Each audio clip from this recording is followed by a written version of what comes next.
అందమైన బాల్యం, అపురూపమైన రోజులు. బాల్యం అంటేనే ఆటలు. అరమరికలు లేకుండా హాయిగా ఆనందంగా కలిసిమెలిసి ఆడుకునే ఆటలకు ఏ ఖర్చు ఉండదు, ఏదీ అడ్డురాదు. మా సంతోషానికి హద్దులుండవు. ఆదివారం వచ్చిందంటే 24 గంటల కన్నా సమయం ఎక్కువ ఉంటే బాగుంటుందనిపిస్తుంది. అబ్బా, ఎన్ని రకాల ఆటలు, ఇంత అందమైన ఆటలు, తరతరాలుగా వస్తున్నాయి. చెమ్మ చెక్క ఆట. ఈ ఆటలో ఇద్దరు ఎదురెదురుగా నిలబడి ఉండాలి. ఈ ఆట చప్పట్లు కొడుతూ ఆడుతారు. ఈ ఆటకు ఏమీ ఖర్చు ఉండదు. ఎంచక్క మేమందరం పాటలు పాడుకుంటూ సరదాగా ఆడుకోవచ్చు.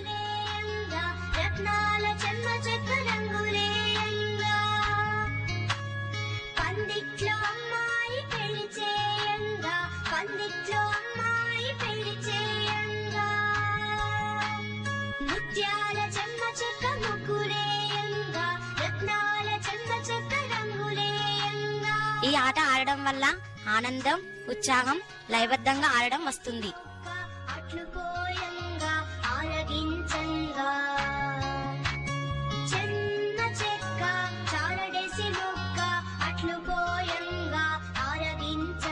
కచ్చకాయలాట.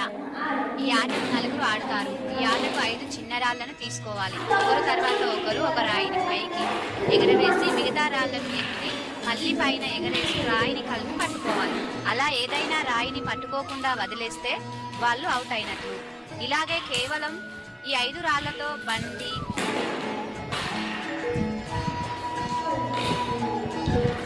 కత్తెర,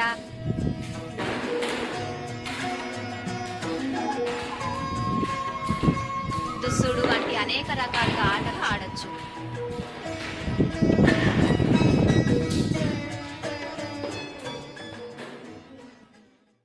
ఈ ఆటలో ఎంత మందైనా ఆడవచ్చు. ఇద్దరు వ్యక్తులు చేతులను ఎదురెదురుగా కలిపి పైకి పెట్టాలి. మిగతా వారు వారి చుట్టూ తిరుగుతూ పాట పాడుతూ తిరగాలి. నీళ్లు పొంగే, నిప్పులు పొంగే, పడిచాలెక్కే, దెబ్బకు 2 ద్రాక్ష పండ్లు. అందులో ఇందులో దొరికే పిల్లను పట్టుకోండి అనగానే తను బయటకు వెళ్ళక ముందే పట్టేసేయాలి. ఆమె దొరికిపోయినట్లయితే అవుట్ అయినట్లు. ఈ ఆట ద్వారా ఇతరులకు దొరకకుండా అపాయాన్ని ఉపాయంతో తప్పుకోవడం ఎలాగో తెలుస్తుంది. గట్టు ముందు, గట్టు వెనుక. ఈ ఆటను ఎంతమందైనా ఆడుకోవచ్చు. ఈ ఆటలోని వారు గుండ్రంగా నిలబడి అందులోని ఒక వ్యక్తి లీడర్ గా ఉండి గట్టు ముందు అనగానే ఆటలోని వారందరూ ముందుకు దూకాలి. గట్టు వెనుక అనగానే వెనుకకు దూకాలి. ఒకవేళ లీడర్ చెప్పిన మాట సరిగ్గా వినకపోతే అవుట్ అవుతారు. ఈ ఆట ఆడేటప్పుడు పెరుగుతుంది. తొక్కుడు బిల్ల. ఈ ఆటలో 8 గడులుంటాయి. ఒకవైపు 4, మరొక వైపు 4 ఉంటాయి. ఒక వ్యక్తి మొదటి డబ్బాలో బిల్ల వేసి తొక్కి దాన్ని తీసుకుని బయటకు వచ్చి మళ్లీ రెండవ డబ్బాలో బిల్ల వేసి తొక్కి ఆడాలి.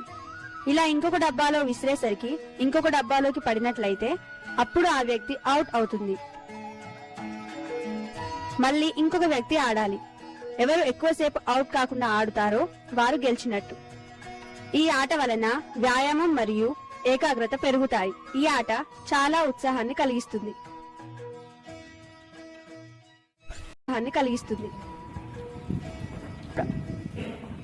4 డబ్బాల ఆట. ఈ ఆటలో 5గురు ఉంటారు. వీరు మొదటగా చెమ్మ చెక్క వేసుకుంటారు. వీరిలో ఎవరైతే మిగులుతారో వారిని దొంగగా పెట్టాలి. ఈ ఆటకు 4 డబ్బాలు గీసుకోవాలి. ఈ డబ్బాలలో ఒక్కొక్కరు నించోవాలి. 4 రాళ్లు మధ్యలో పెట్టాలి. దొంగగా ఉన్నవారు ఆ రాళ్లను డబ్బాలో ఉన్నవారు తీసుకోకుండా చూడాలి. ఒకవేళ డబ్బాలో ఉన్నవారు ఎవరైనా తీసుకుంటే ఆ రాయిని మిగతా వాళ్ళకి అందించాలి. వేరే వాళ్ళకి అందించేటప్పుడు మధ్యలో ఉన్న ఆమె పట్టుకుంటే వారే దొంగగా అవుతారు. 4 రాళ్లను నలుగురు ఒకే డబ్బాలోకి చేర్చాలి. ఈ ఆట వల్ల వ్యాయామం, మానసిక వికాసం, ఆనందం కలుగుతుంది. అష్టాచెమ్మ. ఈ ఆటలో 25 గడులు ఉంటాయి.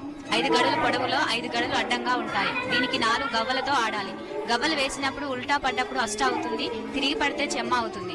అష్ట అంటే 8 గడులు పెట్టాలి, చెమ్మ అంటే 4 గడులు పెట్టాలి. ఈ గడులలో రాయి ఉన్నట్లయితే అవుట్ చేయడానికి వీలుండదు. గడులలో లేనప్పుడు అవుట్ చేయడానికి వీలుంటుంది. ఇంట్లోకి వెళ్ళడానికి ఒక రాయిని అవుట్ చేస్తేనే ఇంట్లోకి వెళ్ళాలి. ఇలా అన్ని రాళ్లు అవుట్ కాకుండా ఇంట్లోకి వెళ్తే గెలిచినట్టు. ఈ ఆటలో ఒక వైపు వాళ్ళు చింతగింజలు, మరోవైపు వాళ్ళు రాళ్లు పెట్టుకుని ఆడుకోవచ్చు. ఈ ఆట వల్ల గెలవాలనే పట్టుదల, ఇతరులకు దొరకకుండా వెళ్లడం, తెలివిగా ఆడడం వస్తుంది. తండాకోర్. ఈ ఆటలో ముందుగా చెమ్మ చెక్క వేసుకోవాలి. ఎవరైతే మిగిలిపోతారో వారే దొంగ పెట్టాలి. ఈ ఆటను ఎంతమంది అయినా ఆడుకోవచ్చు. ఒక వ్యక్తి కూర్చొని ఆమె ముందున్న వ్యక్తిని చేతితో కళ్ళు మూయాలి. కళ్ళు మూసిన వ్యక్తి చేతిని చూపిస్తూ వీరి వీరి గుమ్మడి పండు వీరి పేరేమి. కళ్ళు మూసిన వ్యక్తి వెనుక ఉన్న వారి పేర్లను అడుగుతుంది. ఆమె పేరు చెప్పినట్లయితే ఆమె వెళ్లి దాచుకోవాలి. అందరూ ఇలాగే పేర్లను అడుగుతుంది. వారు దాక్కుంటారు. కళ్ళు మూసిన వ్యక్తి ఇలా అంటుంది, ఎక్కడ దొంగలక్కడనే గప్ చుప్. దాచుకున్న వారు వచ్చి కళ్ళు మూసిన వ్యక్తిని పట్టుకోవాలి. ఒకవేళ పట్టుకోనట్లయితే దొంగ పెట్టిన వ్యక్తి ఆమెను పట్టుకుంటే ఆమె దొంగ అవుతుంది.